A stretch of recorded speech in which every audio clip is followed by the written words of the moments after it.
The morning they told me I was too old to travel with them, I found a gray envelope on the kitchen table with my name in a handwriting I had taught myself to read when my eyes were young and my hands steady. The same handwriting my daughter used when she wrote me to say, with a neatness that tried to hide the blade, "Don't come." I opened it with the chipped nail of a lifetime of stirring spoons and scrubbing pots, and inside was a single sentence and a return to a life I had thought sealed. "We'll be gone. Stay and mind the house." The shock was not in the words themselves, but in the weight their absence left, as if a window had been closed in my chest and the draft had taken something dear. There was no more, no hugs, no tea-sweetened apologies, only that precise, polite cruelty. I am old enough to have fingernails that split like thin seashells, but not so old as to accept disgrace as my due.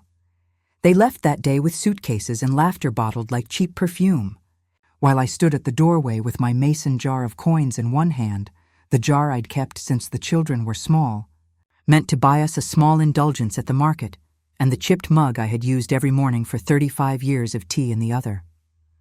The pearls my mother left me, a strand I had once worn to weddings and funerals, to baptisms and quiet Saturdays, lay coiled in their velvet box in the locked drawer beneath the battered oak sideboard.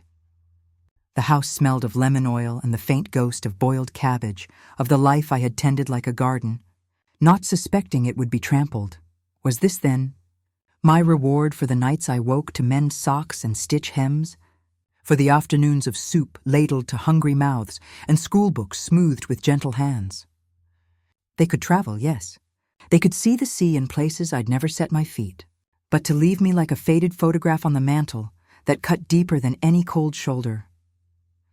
I remember the day my daughter took my hand in the hospital hallway 8 years ago, promising me she would always look after the home. "Mother," she said, with a softness that made me believe in heaven if only for a second, "when you need rest, I will be the tree that shelters you." Her voice then was honey and oath. Now it was glass and distance. Did love thicken into indifference, or was indifference always there, waiting like a bad seed? The house was hers as much as mine now, for she married a man with a business and a certain taste for marble and polished wood, while my life was measured in the thickness of quilted blankets and the neatness of my garden rows. Where she had polished brass and hired help, I had scrubbed with vinegar and spoken to my cat. Where she served canapes, I served plain bread, and sometimes, on special days, a slice of apple tart. Yet the mason jar was a secret testament. Inside it, coins and folded bills saved for things a grandmother should never ask for, but often hopes for: a bus fare to the next town, a ticket to a fair, a small treat for visiting grandchildren. The pearls were heavier than I expected when I wrapped my fingers around them that morning, as if they remembered the weight of the days when dignity was currency enough. I had been careful, as mothers are. I put my letters in a locked box in the hall, little letters written to myself, reminders of birthdays and small triumphs. I kept an envelope marked "for emergencies," containing a durable power of attorney form I'd once filled out hastily at the lawyer's office. A precaution for the day memory trembled and I could not sign my name. It was dated April 3rd, 2025, 2 days before the town gala, where my daughter was to be presented with a mayoral commendation and written in a lawyer's solemn language. I had thought to leave it blank. Some precautions are like umbrellas carried on sunny days. The ordinary world of my mornings held the ritual of the chipped mug and the steaming tea, the soft breath of the cat curled on the sunlit chair, the afternoon airing of quilts on the line. I would sweep the porch and read the paper, and if rain came, I would knit until the needles sang. My life was modest, but it was mine. It was lined with the quiet pride of a woman who had raised children, paid taxes, and learned the recipes of sorrow and joy. They had taught me to keep my silence like a fine lace, beautiful, delicate and easily shredded. Sometimes, when the sun set and the house settled into its small noises, I would take the pearls out and thread my fingers through them like a rosary. They were not ostentatious. They were not meant to flaunt. Yet they were mine, a memory of my mother's last gift and of better days. There was a letter tucked into the velvet box, a note written by my mother before she died, full of advice and a scrawl that made me laugh and cry in equal measure. Keep your chin up, and never let them teach you to bow. I had kept that note for years, reading it when the world felt too heavy. On the morning of their departure, I noticed small signs of change I had not the heart to question. The servants' faces were practiced into neutral masks. Conversation had shrunk to strings of businesslike phrases, and my daughter's eyes had a kind of impatience that made them slant away when I looked for warmth. When I asked for a slice of cake to be kept for my tea, she smiled in that way and said, "We only take the cake after the trip, Mother.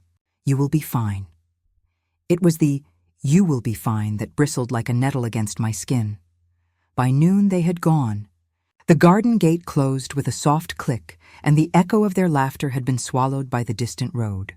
I stood by the window with my mason jar in my hand and the chipped mug cooling beside the sink and felt, with a suddenness that made my knees wobble, that I had been set upon a shelf like an old clock that no longer keeps time. The house, once full of small daily rituals, now hummed with the absence of footsteps that had grown larger than life. That evening, as I washed the chipped mug and listened to the kettle sing its lonely song, a knock came at the door.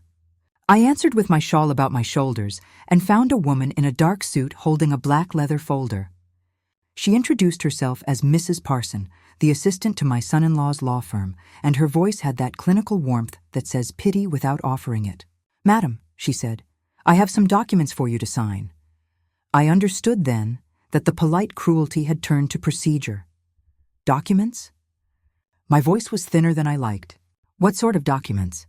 She opened the folder with the kind of care one uses with ancient maps and placed before me a stack of papers. A durable power of attorney, a suggested amendment to the will, someone had scrawled numbers and dates, and a letter of guardianship over certain household items. One paper claimed that certain heirlooms of sentimental value were to be transferred for safekeeping to a trust controlled by her firm. The total amount referenced in one typed line read, in black and efficient type, "Estate valuation about $230,000. My fingers, those old tools that had once knotted thread and rolled dough, began to tremble. "You must sign, madam," Mrs. Parson said, her eyes slipping away to the window as if not to see the sting she inflicted. "It is for your protection. A durable power of attorney ensures someone can make decisions for you if the need arises." "Protection," she said. The words sounded like a lock turned in an empty room. I had thought to be careful. I had listeners, friends from the market who loved my lemon cakes, and the neighbor who brought over a loaf when the day was gray. But when the papers were placed before me, under the convenience of their care, I felt as if I had been invited to sign away the very hinge upon which my life opened and closed. That night I could not sleep. I sat with the mason jar on my nightstand and a single $20 bill peeking from beneath the lid. The bill I had been saving for the grandchildren should they ever come with a small, unexpected visit. The chipped mug sat by the bathroom sink, bearing the stain of 1,000 mornings. I kept thinking of my mother's note, "Never let them teach you to bow."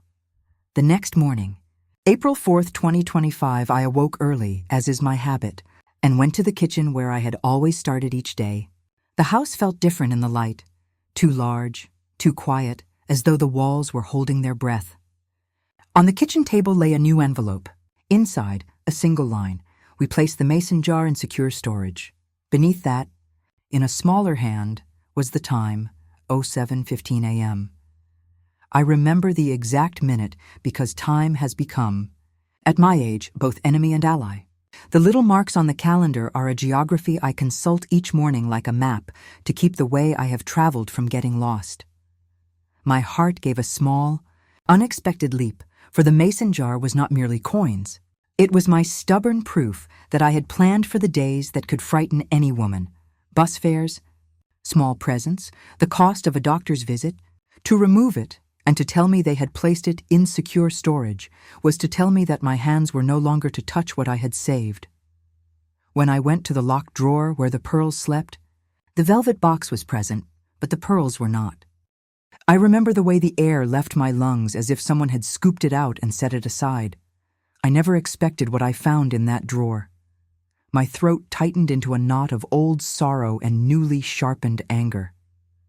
The letter from my mother, the little scrap with her admonition, lay where it always had, but the pearls were gone. The locked box that held letters and small keepsakes was slightly ajar, as if a hand had pried it open with a soft finger. They had taken more than trinkets. They had taken the proof of my past. I rang the bell for the neighbor and then the number of my daughter. The phone rang and went to a voicemail that played her voice recorded the previous day. "We'll call you tonight, Mother. Be safe." I looked at the beside clock, noting the time. 07:27 a.m. It was all so organized, so neat. I felt small in the middle of a plot that had grown like mildew in the corners. A pounding came to the back door. Not the polite knock of a paper boy, but a forceful insistence. I opened it and found Mr. Alvarez, the handyman, looking ashen. "Madam," he said, "I think someone was here last night. There are marks on the back fence, and the padlock has scratches. I found a footprint near the flower bed. Footprints in the soil. A padlock with scratches. The pearls gone. I had raised children in this soil. I had planted beans and roses in that bed. There was a footprint that did not belong to any of them." I sat down on the stoop until my legs stopped complaining and my hands stopped shaking enough to hold the mason jar. I thought of the durable power of attorney on Mrs. Parsons' table and the folded sentence in my own handwriting dated April 3rd. Had it been used? Had they conspired before their departure? There was a certain choreography to cruelty, a well-rehearsed tolling. As the day wore on, more papers arrived, emails printed and folded and slid under my door, a notice from the bank about a transfer I did not authorize, and a terse letter from the trustee their lawyer had recommended. Each document smelled faintly of cheap cologne and the antiseptic of offices that wrapped themselves in legitimacy. I found a message from the bank noting a transfer of $5,000 the previous afternoon for emergency household repairs, and a note from an appraiser estimating certain heirlooms for insurance purposes. The things they called for protection had names, like cleavers of the law. I thought of fleeing, of packing a bag with the chipped mug and the mason jar and the last of my winter coats and going to the small house where my sister's widow lived. But there were windows to close and plants to water and the cat who would not understand abandonment. And so I stayed, because staying is also a kind of stubbornness, because the house was part of me and I would not give it up without a fight, even if I had no idea what that fight might look like. I decided to go to the town library and the clerk who had been my friend for years, to find an old attorney I could trust. Before I left, I opened the locked box again to confirm the pearl's absence and to see if any small evidence might have been left behind. There, folded among old bills and receipts, I found a single scrap, a legal letterhead with the typed words "Authorized Representative" and a signature I did not recognize. There was a date, April the 2nd, 2025. My breath left me like the wind from a closed door. Someone had moved faster than I had imagined. Someone had prepared the pages while the house still knew the warmth of laughter. I left with my mason jar clutched like a talisman and the chipped mug tucked beneath my arm as if it could serve as armor. The library smelled of dust and lemon oil, and the clerk, Mrs. Hargreaves, listened with the patience of someone who had kept her own secrets in a biscuit tin. "You must not sign anything without a lawyer," she said, though I had already seen the papers. "And you must not confront them unprepared." But the thought of sitting and waiting while my life was catalogued and boxed like an estate sale made my blood rise. That evening, as the town bell struck 6, I thought of the locked drawer and the velvet box. I thought of my mother's note and her words, "Never let them teach you to bow." Had I been a fool to think love would be my protection? Had I misread the warmth in their voices for loyalty? A whisper of wind traveled across the empty garden and set the wind chimes jangling like 1,000 small warnings. I found a neighbor's hairpin near the back gate. The garden hose was coiled in a different way than I remembered. My granddaughter's picture frame was turned to the wall. I never expected what I found in that drawer. Dumas once wrote that fortunes are made and unmade by secrets, and that the heart of vengeance is a slow, deliberate thing. Perhaps, I thought, perhaps the length of a life teaches patience. I felt for the first time in many years the iron of a decision cooling into place. The woman who poured soup and mended sleeves must, it seemed, pour a different kind of broth now, one of resolve. There are moments when the soul makes a plan like a spider making its web. One does not see the strands until the web is finished and the fly is already entangled. I sat by the window until the stars were pricked into the velvet sky and planned small things.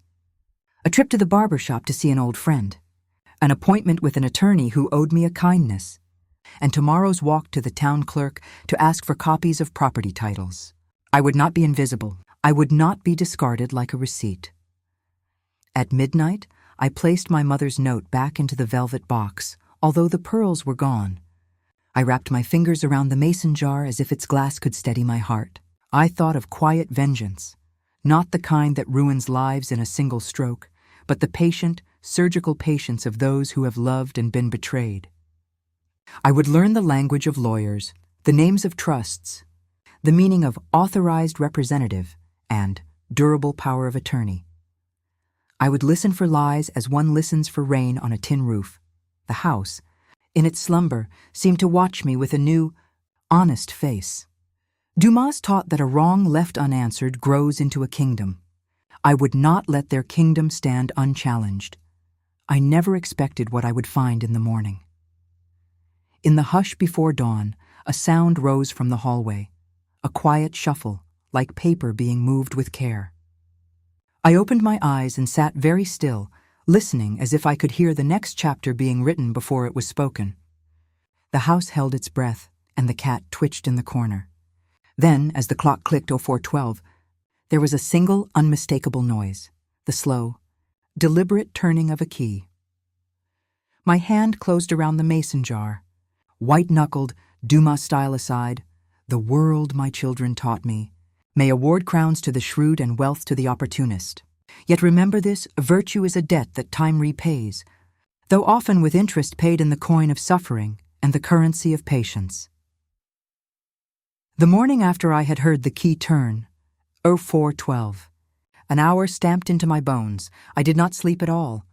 I sat in the parlor with the chipped mug between my hands as if it could be a compass, and I listened to the house breathe. Each settling crack was a footstep in a story I had not yet told. Outside, the sky was a thin stripe of pink. Inside the kitchen, the hollow where the pearls had lived felt like a small, open wound. I dressed carefully, as a ritual to steady my hands. A sensible skirt, the sweater that smelled faintly of lavender, my old sensible shoes. I tucked a small coin purse from the mason jar into my pocket, not because coin was what I feared losing most, but because the weight of that small, stubborn thrift steadied me like a talisman. The chime of the town clock marked 8 a.m. by the time I left, and every tick felt like a step in a race I had not chosen. My first stop was the town clerk's office. The clerk, a man with spectacles that sat like small islands on his nose, took my request for copies of any documents filed in the past month pertaining to the estate and the property, and his fingers worked the keyboard like someone unwrapping a secret. "There's been a recent filing," he said without smiling, and he slid a photocopy across the desk to me, a transfer of beneficiary form for certain household items and jewelry, dated April 2nd, 2025, and stamped with the seal of Dawson & Parson Attorneys at Law. The paper was not thick with age. It was new and smug. It bore, in black type, the words, "Beneficiary Change, Family Trust, Michael Renard," and the amount for personal effects, approximately $12,000. The signature line was typed out plainly, "Authorized Representative." Someone had written my name below it in a script I did not remember making. I felt the page go cold in my hand. I left with photocopies pressed against my breast like licenses to breathe. The town clerk gave me a kind look, like one gives to an old neighbor seeing a cloud where the day had promised sun. He did not say, "There is nothing you can do." He only said, "You should see a solicitor."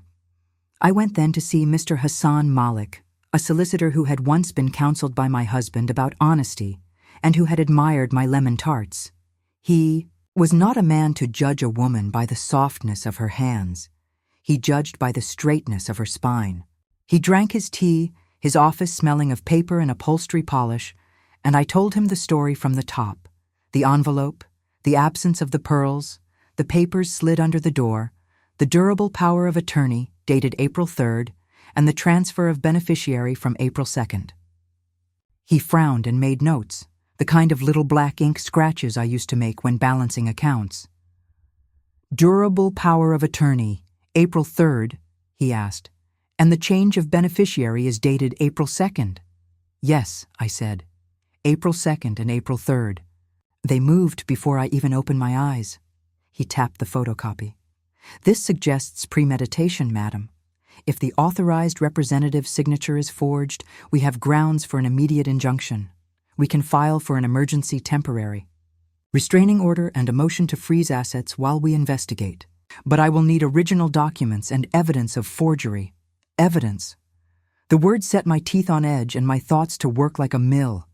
"Can you check the file with Dawson and Parson?" I asked, and he smiled a small, thin smile. "Yes, but we must be cautious.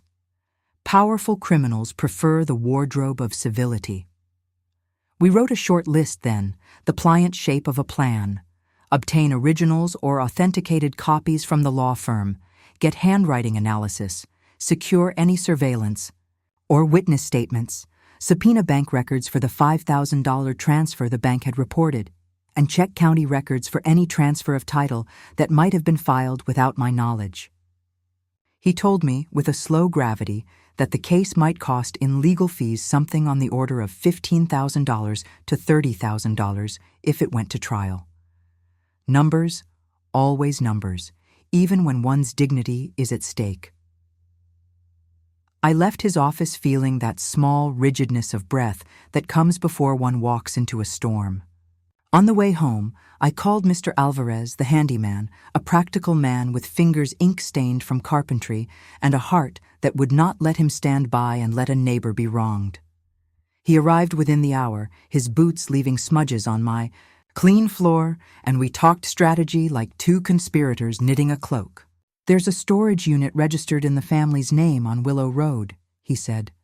"I fixed a gate there last winter. I can find out if anything from your house was taken there last night."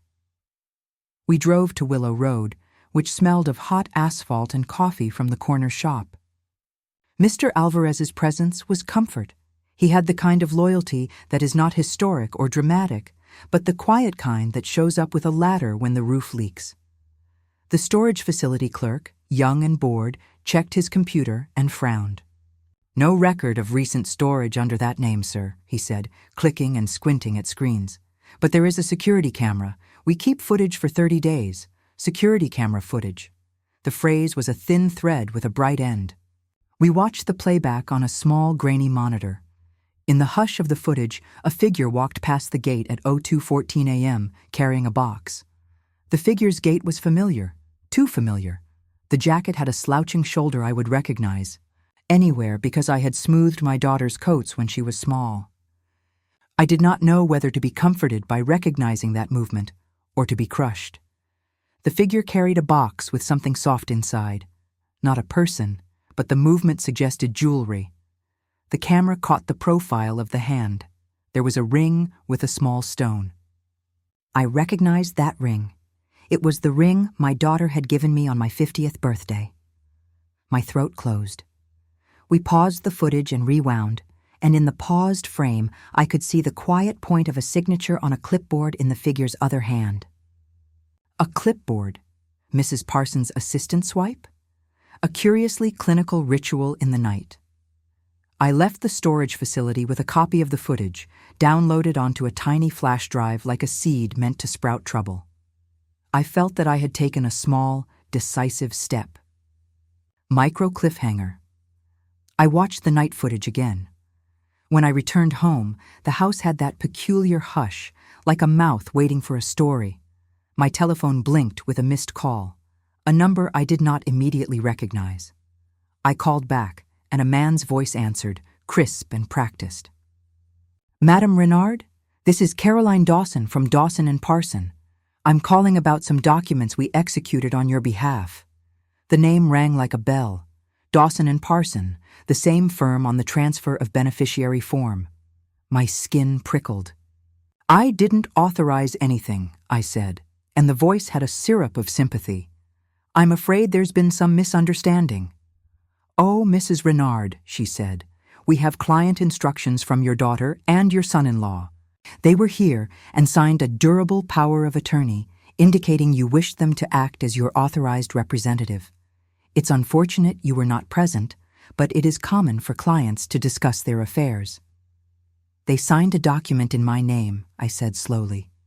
"On April 2nd. "Procedures were followed," Caroline said. "But if you genuinely believe there was a forgery, you will need to take it up with counsel. We will cooperate with any proper legal requests." Cooperate. A word that moves like a velvet glove over a steel fist. I thanked her and hung up.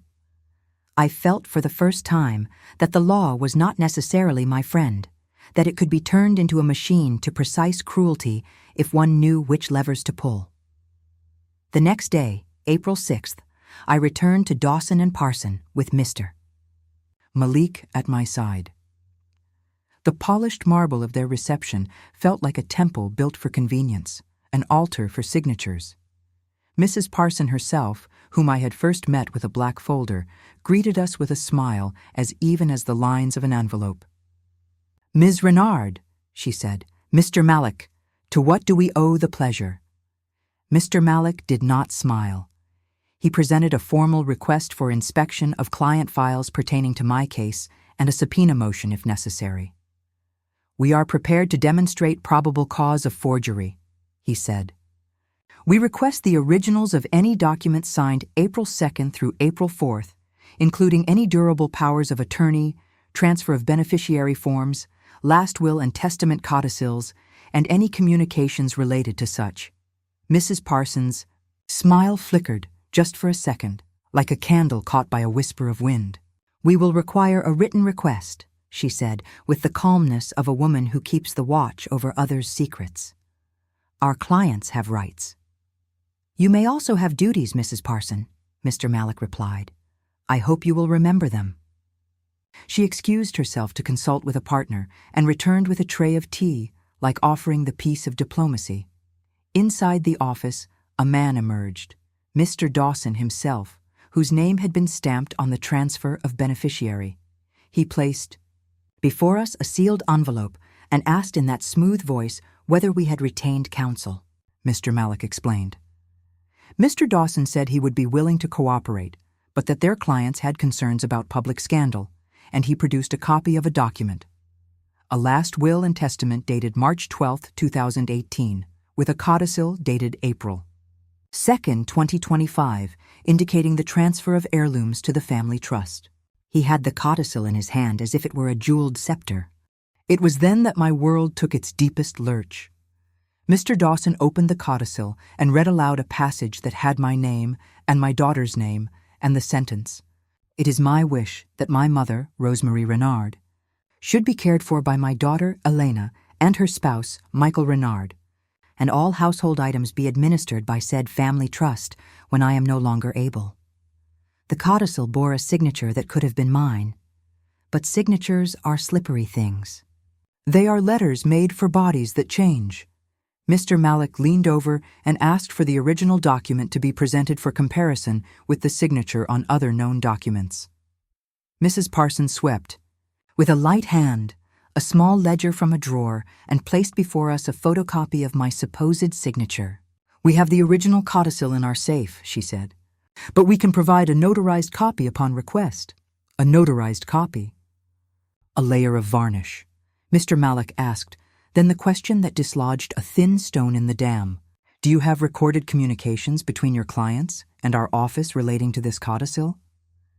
He asked if there were scanned signatures, emails, phone logs. Mr. Dawson said they had emails.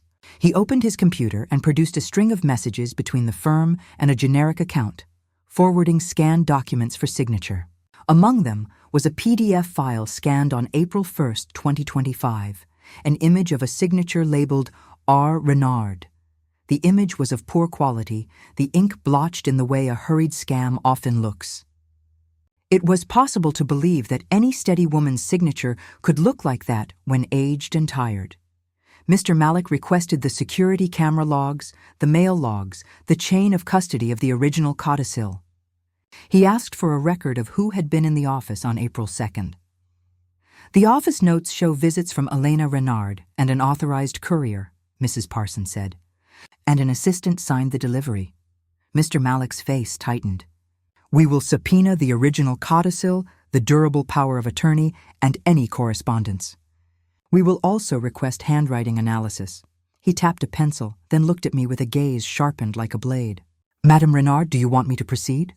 I had, at that point, had a choice, to simmer in my humiliation or to transform it into motion. I chose motion. Proceed, I said. Micro cliffhanger. I decided I would not be silent.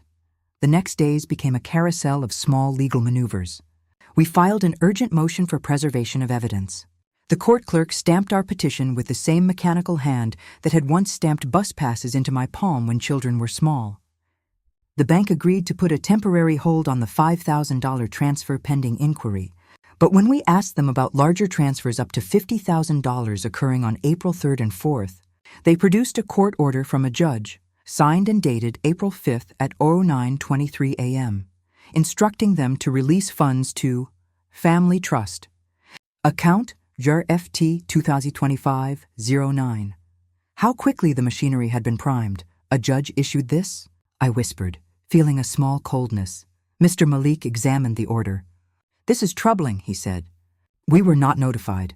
We will immediately file to quash and request a hearing. The hearing was set for April 10th.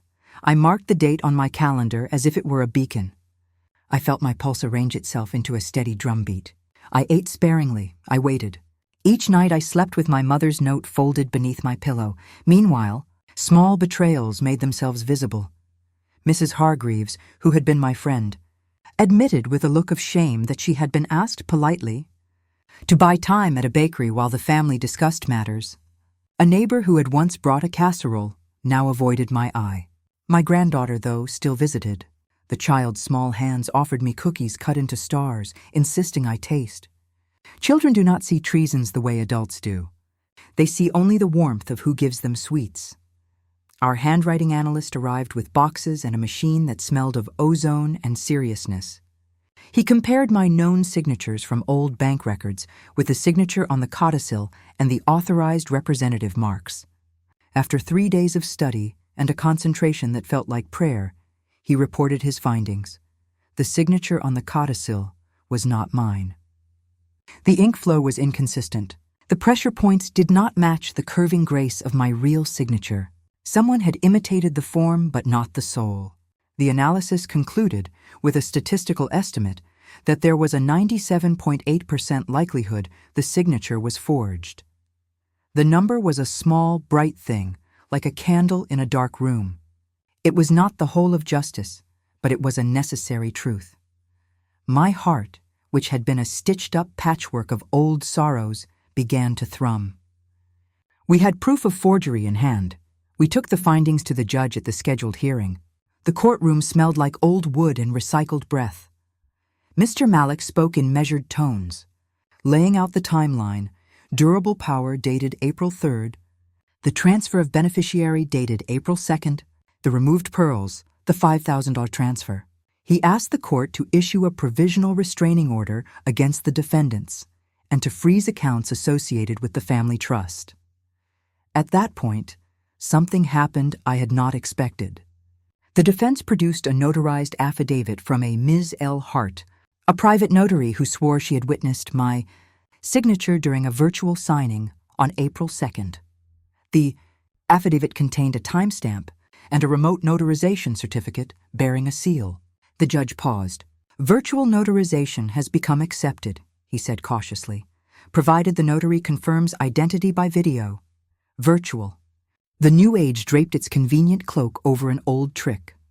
Mr. Malik asked for the video recording to be presented.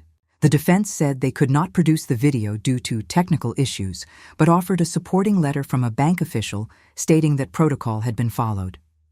The judge, hesitant to clamp down without full clarity, ordered an evidentiary review and scheduled another hearing for April 14th micro cliffhanger.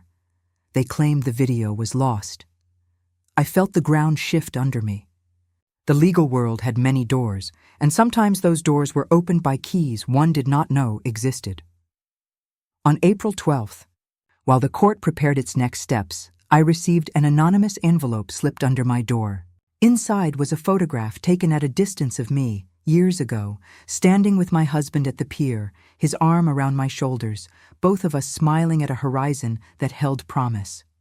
On the back of the photograph was written, in a hand both cruel and intimate, "Stay away from the gala." The gala. The gala was scheduled for April 15th, the ceremony where my daughter was to be honored. They must have thought that the spotlight would shame me into silence. I folded the photograph and placed it in my pocket like a match to light the last tinder. That night, in the hush of my kitchen, my phone rang. The number on the screen was my daughter's name. My hand trembled as I answered. Her voice this time was cool, distant. "You've caused trouble," she said. "Lawyers are expensive, Mother. This is foolish. Why did you take the pearls?" I asked plainly. "Why did you take what was mine?" There was a small silence, like breath held for a lunge. "It's not yours anymore," she said. "You've been cared for. We had to act for your safety." "For my safety?" The phrase tasted of something old and rotten. "By stealing? By forging?" "You know how the world is, Mother," she said. "Assets must be protected. There are people who will take advantage. We did what was necessary. And for whom?" I asked. "For you? For Michael? For the family trust?" "You are not in a position to judge," she replied, as if she were closing a door I had no right to approach. There was a pause, and then, in a voice that sounded like a door closing, she said, "Do not embarrass me at the gala. If you show up, I will have to consider other measures." I hung up the phone and let my hands rest on the table as if I had been struck. I thought of my mother's note. Never let them teach you to bow. The threat had a nakedness that suited cruelty well. Micro cliffhanger. She threatened me quietly. The days to April 14th were a web of small victories and new affronts. The handwriting analysis, the storage footage, and witness statements all painted a portrait of collusion. Mr. Malik filed a motion to compel production of the virtual notarization logs and a subpoena for the cloud service used by Dawson and Parson. We demanded to see server logs, IP addresses, timestamps. Technology, it seems, is a river that both conceals and reveals. Once you know the eddies to look for, you can find where the water has been muddied. On April 13th, Mr. Alvarez knocked on my door with a face like thunder. "Madam," he said, "your granddaughter was at the park and ran into Elena's assistant." They were speaking loudly about a finalization and a cleanup, and someone mentioned taking care of the old woman. He had called the park, and his voice had caught. "I thought you should know." I felt a fierce and unfamiliar hunger then. Not for theft or money, but for the truth to be visible. "Thank you," I said. "We will see the judge tomorrow." It was in the courthouse the next day, April 14th, that the turning came. Mr. Malik presented the server logs we had subpoenaed. The defense squinted and reached for excuses. But the logs were merciless in their specificity. An upload from an IP address tied to Dawson and Parson at 01:37 a.m. on April the 2nd. And then another upload from an IP registered at the Renards estate at 02:09 a.m., followed by a remote notarization acknowledgement logged at 02:12 a.m. The timing matched the storage facility footage and the padlock scratches Mr. Alvarez had noted. The judge looked from one face to another, as if seeing a play unfold where the actors had forgotten their lines. We had, in black and white, an electronic trail linking the law firm, the family, and the night's activity. Mrs. Parsons' composure cracked. "There must be an explanation," she said, her voice lacking its earlier neatness. "It could be a shared workstation. It could be a courier." Mr. Malik pushed gently and asked for access to the office visitor log. The log showed a courier pickup at 02:05 a.m. and a signature by a C. Dawson. The judge asked Mrs. Parson whether the firm could produce the original codicil for comparison. The answer was that the codicil had been placed in a secure off-site vault for safekeeping, with documentation signed and stamped. The courtroom felt as if it were tilting. The judge, an older man with kind eyes, tapped his gavel and announced a provisional finding. There was sufficient probable cause to believe forgery and collusion had occurred. He issued an order for immediate preservation of evidence, instructed law enforcement to investigate, and set a temporary injunction halting any transfers out of the family trust pending criminal inquiry. A murmur rolled through the room like wind through dry grass. For a moment I felt as if I could breathe, as if a hand had been lifted from my chest. Dumas style aside, vengeance, when forged by slander and secrecy, finds its opposite in patient law. Yet remember, the course of justice is often slow, but when the truth is lighted, it seeks all corners like a sun through glass. But our reprieve was not to last. As the judge spoke, a man in a plain suit rose at the back of the room and walked forward. He handed the clerk a sealed envelope. The clerk opened it with a small ceremony of curiosity. The envelope contained a court order, a new one, dated the same morning and signed by another judge assigned to emergency matters. An order authorizing temporary appointment of a conservator over the person and property of Rosemarie Renard pending further evaluation, citing concerns of capacity and immediate risk. The order had been requested by an authorized representative for the family trust. Felt the floor tilt and the words thin like a torn page. My hands, which had once stirred porridge and folded sheets, trembled as the gravity of what they had attempted to do settled upon me like a cold shawl. They had not only tried to steal objects, but to steal my personhood, my capacity to choose. Mr. Malik protested. I felt him like iron at my back. We moved to quash the order immediately, arguing that the emergency appointment had been secured by misrepresentation and without adequate medical assessment. A forensic psychiatrist would be asked to examine me, the judge ordered, and until then, the conservatorship would be temporarily appointed. Micro cliffhanger. They sought to own my decisions too. As I left the courthouse, the light had turned brittle and thin. Mrs. Parson watched from behind the glass doors like a woman seeing the pattern of her own making unravel. My daughter's face in the foyer held a hardness I had not seen in her when she was small and depended on my bread and my stories. I walked out into the street with Mr. Malik and Mr. Alvarez at my side. The world outside had the same shops and pigeons and the old woman selling boiled peanuts. But to me it felt changed, as if the map of it had been redrawn in invisible ink. That night, in the small hours, I found in my mailbox a final warning, a typed note with no signature, instructing me to cease all contact with the family and refrain from public comment. It concluded, with the crisp cruelty of a professional, for your own good. I held that note and felt at once foolish and furious. To be told to be quiet after one has been wronged is a violence as old as desire.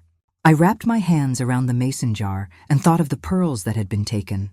I thought of the storage footage, the forged signatures, and the IP logs. Even if they could write orders and secure judges who moved with haste, they could not erase the small, stubborn facts. I had the proof. I had Mr. Malik and Mr. Alvarez and the loyalty of a few honest neighbors. We had bought a sliver of time, and yet, as I lay my head on the pillow that night, the conservator's name, Ms. Lorraine Hart, echoed like a coffin lid. How many hands reached into the pockets of our dignity when given the pretense of care? I had reached the highest point of tension. I had moved from the gristle of indignity to the bone of action. I was no longer the woman who would stand and watch while her house was catalogued and her name was written by others. I had decided to fight. Dumas style aside, a soul that resolves to act turns the wheel of fate. But remember, every resolution invites counterstroke, and the theater of revenge is seldom without thunder. And then, as I prepared for the next appearance in court, the hearing that would determine my capacity, I opened my front door to find a small parcel perched on the mat. Inside was a single folded sheet of paper and a key. The paper bore a photograph of my late husband and me, holding hands on a pier, but someone had scrawled across the photograph in red ink, "Stop, or we expose what you did in 1979. My breath left me like a bell cut from its rope. I had no memory of any event in 1979 that would cause shame. But my hands began to shake in a way that was older than argument. They had reached into the past not merely to take my possessions, but to brand me with an accusation so vague it could be applied to any woman of my age and thereby make me doubt my right to speak. Someone was trying to steal the very narrative of my life. Micro cliffhanger. They threatened to reveal a ghost from my past. I folded the photograph and slipped it into my pocket. My decision to fight remained intact. If anything, the threat sharpened it. Yet that key lay like an open door in my palm. I wondered what lock it might open. I wondered which drawer in which office the shadow of my life had been pried open.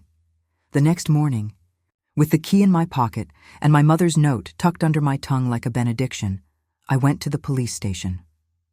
I reported the anonymous threats, the photograph, the parcel.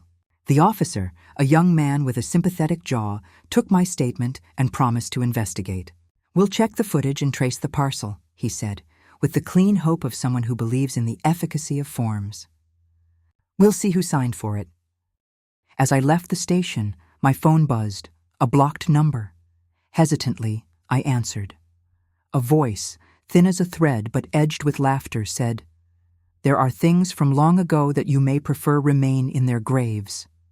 The line went dead. I stood, for a long while on the sidewalk, the key heavy in my pocket, and felt the old and new worlds colliding like two ships in fog. I could go back to the small life of quilts and tea, to the safety of being unheard, or I could pull at the threads and see what unraveled. I folded my hands around the chipped mug in the cupboard as if it were a cross. I thought of my mother's note again. Never let them teach you to bow. There would be no bowing now. I would go to the hearing on April 15th. I would confront those who had used the law like a broom to sweep my life out from under me. I would call witnesses and present the server logs and the handwriting analysis and the storage footage. I would show the court the mason jar and the empty velvet box. I would not be silent. And if they wished to drag up ghosts from 1979, I would ask for names and evidence and call for light where there had been shadow. I tucked the key into my purse. I would learn what it opened. And that night, as I lay awake, I heard a car door close across the street and a figure move away in the dark. The house that had once felt like a harbor now seemed like a stage, and I was both actor and audience, watching the scene tilt toward a final act. I never expected what would happen at dawn. Dawn that morning came like a thin sheet of silver laid over everything, and with it the hush of a house that had been waiting for a verdict. I had not expected the parcel's key to fit anything in. My own home. I had expected trickery, another riddle meant to make me doubt, so I climbed the attic stairs with the candle of a new resolve in my chest and found, behind an old trunk and a moth-eaten coat, an iron-bound wooden box I had not opened since my husband's funeral. The brass key, small, ordinary, and patient, slid into the lock as if it had been waiting for me alone. I opened the box. Inside, among the old photographs and a rusted pocket watch, was a sealed envelope with my name written in the hand I loved best, his hand. It was dated June 12, 2016, and stamped with the little blue seal of his private notary, a man in town who had been as steady as a lamppost in winter. My fingers trembled, and I did not know whether from cold or the animal surprise of hope. There was also a thin leather folder with copies of documents, an original last will and testament dated March 12, 2018, and a hand-signed letter of instruction that read, in his looping script, that certain family heirlooms, the pearl necklace, a silver pocket watch, and several other personal effects, were to remain with me, Rosemarie Renard, for life, and could not be transferred, except with my express written consent and 2 witnesses. It continued, with a tenderness that made me hot with grief and gratitude. If ever there is need, my Rose must be consulted. Elena and Michael are to act as stewards, not owners. I looked again at the handwriting. It bore the steady mark of a man who had balanced accounts and kept his promises. The codicil my daughter and Dawson and Parson had produced, the one dated April 2, 2025, contradicted this plain instruction. I never expected to find my husband's note hidden in his carpenter's box. At the bottom of the folder, wrapped in wax paper, was a small audio drive. It was a device that would have been called quaint a decade before. It had been stuffed into the box as if someone feared its tangibility might betray its authenticity. I took it home and sat with Mr. Malik and Mr. Alvarez in my parlor, the three of us like conspirators around a low table. Mr. Malik brought a small laptop and inserted the drive. The audio was my husband's voice, not a playback from some clever actor, but the particular cadence of a man who hummed when he whistled and cursed gently at crooked nails. He spoke, to me as if he were beside me. If Rose needs proof, let this be her shield. No changes to the will shall stand without Rose's hand and 2 witnesses. Keep this if you must. I trust no one more. I felt the room tilt and then right itself. Evidence, solid and honest, had been placed in the exact place where love kept its treasure. How I had not known of the box's existence I could not say. Perhaps my husband had hidden it to spare me from worry. Perhaps he had thought me too practical to find romantic things in workshop corners. Whatever the reason, the box was a small providence. We took the documents and the audio drive to the district prosecutor the same day. The prosecutor, a woman with iron in her tone and a face that did not flinch, listened and then read. "This is material," she said. "If this shows a binding, instruction from the testator that restricts transfer of specific personal effects, it undermines any unilateral codicil. Combine this with the forged signature analysis, the storage footage, and the suspicious server logs tying uploads to the firm and the estate, and we have probable cause for criminal charges." "Arrest?" I asked, feeling childish and impatient. "We will begin an inquiry," she said. "But I will tell you plainly, Madame Renard, people with money have means. We must move quietly and with precision. If there is abuse of process, the forged court order for conservatorship, the falsified notarization, those are serious charges." The prosecutor's voice was like a bell that demanded movement. I was not a woman who wanted spectacle. I wanted justice, the clean, surgical kind that returns to you what belongs to you and clears the air of falsehood. Yet the thought of my daughter in handcuffs, the woman who had kissed my forehead and called me Mama, cut me in ways that left me breathless. We prepared then, like soldiers polishing armor. Mr. Malik and the prosecutor coordinated with law enforcement. Warrants were drafted. Subpoenas were ready to be served. The machinery of law moved with a deliberate efficiency that was not beautiful, but was necessary. I felt small and enormous at once, small as a woman in a world of paperwork, enormous as the keeper of truth. Micro cliffhanger. They came that afternoon. They came that afternoon with badges and the polite force of men who have learned in their work how to be both gentle and absolute. Officers entered Dawson and Parson at 16:30 with a warrant to seize records and computer drives. I sat in my kitchen and poured tea for Mr. Malik and Mr. Alvarez and myself and felt my hands steady. The television in the corner showed the courthouse, steps where a small crowd had gathered, but my life was a very different stage, one of papers and signatures, not loud proclamations. The firm's partners protested, then turned to procedure, producing logs and accounts like men who believed a clever paper could answer any question. But the server logs we and the prosecutor had subpoenaed were unkind to them.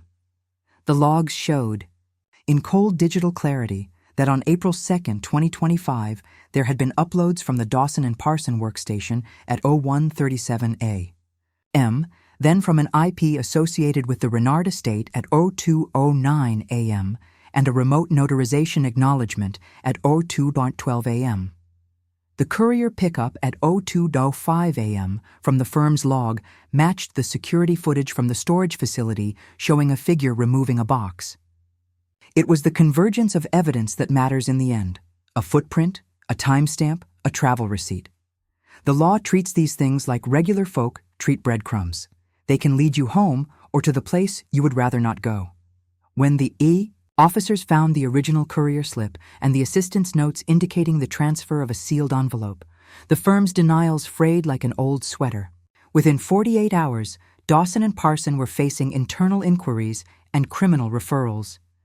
A junior paralegal, a pale young woman whose name I learned later, Claire Montague, had been the one to sign a delivery manifest at the firm at 0205 A.M. She had timidly testified in an internal review that she had been told to handle a late-night transfer discreetly and that someone had handed her a box and a clipboard. She had signed the manifest. The investigators had her messages. They had her trembling voice on a recorded interview. Her account fit like the last piece of a grim puzzle. Micro cliffhanger. The paralegal named names.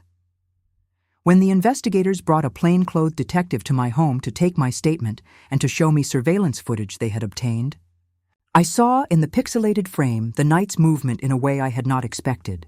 There was the figure carrying the box. There was the signature on the clipboard.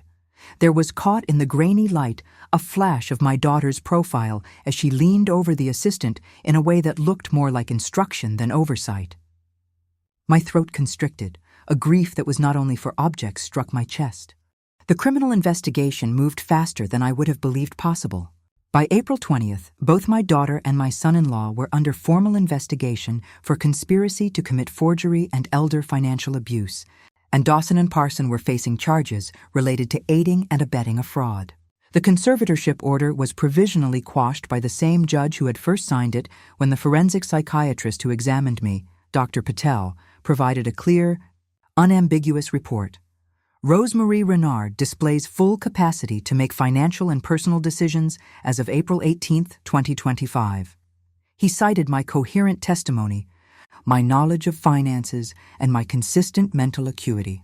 I felt, when the conservatorship was lifted, as if someone had returned my voice to me. The house, that long home we had tended together, felt like mine again. The mason jar that had sat by my nightstand felt lighter somehow, though it had not gained a single coin. The pearls, however, were another story. They had been moved into the family trust's custody and then frozen by court order pending inventory. My hope was that they, too, would return to their rightful place. I confess I worried, not merely for the pearls, which were sentimental, but for the principle they represented, the dignity of a woman who had earned her place. Dumas style aside, when men conspire in darkness, fearing the daylight of accountability, they forget that truth is a stubborn thing and, given the time, will rend their veils as the sea wears stone. But vindication is not a single bright thunderclap. It is a string of smaller events that together undo a grand deception. We had the original will, the audio drive, the server logs, the storage footage, and the handwriting analysis demonstrating forgery at 97.8% probability. The prosecutor's office called an arraignment on May 3, 2025. The charges were part criminal and part civil: forgery, elder financial abuse, conspiracy, and fraud. There were also motions for punitive damages in civil court to recover costs and to restore the status quo ante.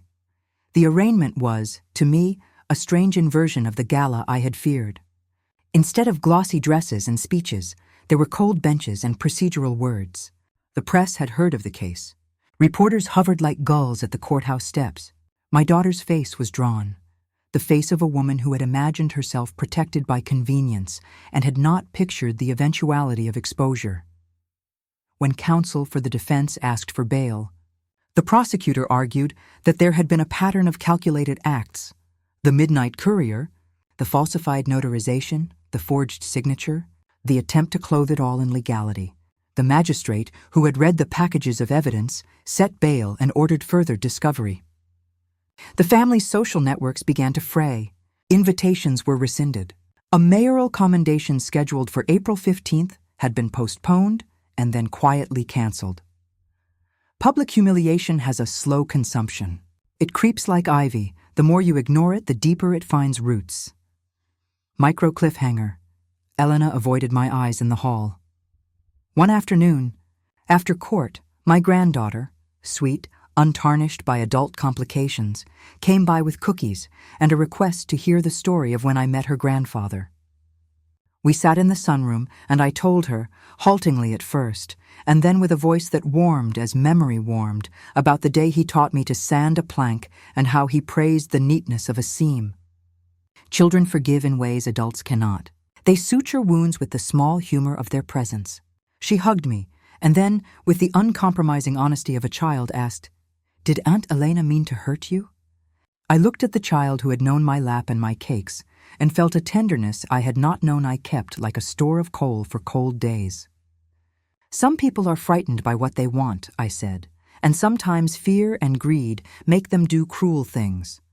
But we must still choose to do better." Micro cliffhanger. She whispered, "I want the pearls back." The pearls came back in a way that made my knees weak. Legally, they were inventoried and turned over to the court registrar pending disposition.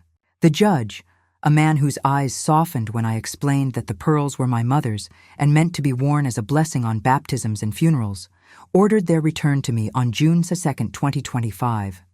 Pending the outcome of the criminal case, I walked to the courthouse with Mr. Malik and Mr. Alvarez, my heart like a small drum of gratitude. When the registrar opened the velvet box and laid the strand in my hand, the pearls felt cooler and yet somehow more alive, as if they had been waiting to take back their proper place. I fastened them about my throat and felt the weight of generations settle like a shawl. There were tears, not the theatrics that newspapers sometimes crave, but the ordinary, honest tears of a woman reclaimed by what was right. The criminal case proceeded over the summer with testimony and cross-examination. Witnesses told the story of midnight courier pickups and hurried notary signatures. IT experts explained IP addresses and timestamps and cloud logs with the flatness of those who translate one language into another. The paralegal who had signed the manifest testified with shame and with detail that matched the investigator's timeline. The defense tried to weave alternate explanations, shared workstations, technical error, a misinterpretation. But the fabric could not hold when the threads were so explicitly connected. The upload time, the storage footage, the courier's notes, the forged signature. In September, the case settled before a jury reached a final verdict. There is a certain bluntness to settlement. It is neither the poetic justice of a dramatic trial nor the silence of acquittal. It is the slow accounting that returns what can be returned and demands what can be demanded in money, in apology, in restitution. Dawson and Parson agreed to a substantial settlement and to an internal compliance overhaul. The firm's partners resigned. My daughter and son-in-law entered into a plea agreement acknowledging wrongdoing, agreeing to pay restitution totaling $120,000 and to perform community service related to elder care and financial literacy. They also agreed to a public apology, to forfeit certain honors, and to undergo counseling. Publicly, the headline read, "Family dispute ends in settlement." Private consequences were deeper. Friendships cooled, reputations tattered. The mayor's office returned the canceled commendation to its file. The social invitations dried up like late summer puddles. My daughter came to me eventually, the woman who had promised to shelter me, now stripped of certain comforts and bearing the burden of her deeds. She sat across from me with her hands folded like a child's pleading posture. "I am sorry," she said simply, with the kind of straightforwardness that carried both grief and an attempt at repair. "I was afraid. I thought I could protect you. I was greedy." I looked at her and saw the woman who had once wrapped herself in my sweaters and told secrets under the quilt. I thought of everything I had lost in the betrayal, years of trust and the simplest comforts of being a mother. I could have stood up and pronounced retribution. I could have spoken the lacerations of a heart. Instead, I let the silence speak for me, because there is power in measured quiet. "You taught me the recipe for lemon tarts," I said finally, because one cannot remonstrate without remembering the sweetness of shared recipes. "You taught me how to tie my shoes when I was old, and you patiently re-knotted the laces. But you also learned greed in the world it sits in. You will make your restitution. You will serve your time. And you will, I hope, learn to be kinder. That is what I wish." She cried then, quietly, a soundless stream. There are words one cannot undo. There are also paths one must take to be better. We did not become a family again in a single breath, but we took small steps, a letter, a visit, the handing back of a recipe book she had loved as a child. The house resumed its rhythms. I hung out quilts and baked lemon tarts again. I placed the mason jar back on the shelf and put aside a few coins for the small things of life. I began volunteering at the library where Mrs. Hargreaves and I read aloud to children on Saturdays. A woman's dignity is nourished as much by giving as by receiving. I sat with my cat in the sunlight and felt the ordinary pleasures of a life that had survived turbulence. Dumas style aside, the world will sometimes conspire to teach you humility by deception. Yet remember, the surest revenge is not the ruin of enemies but the restoration of one's own peace, which is a treasure no theft can take. I think often now, sitting with the pearls about my neck, about the peculiar alchemy of justice and mercy. Justice had returned to me not only things but a voice.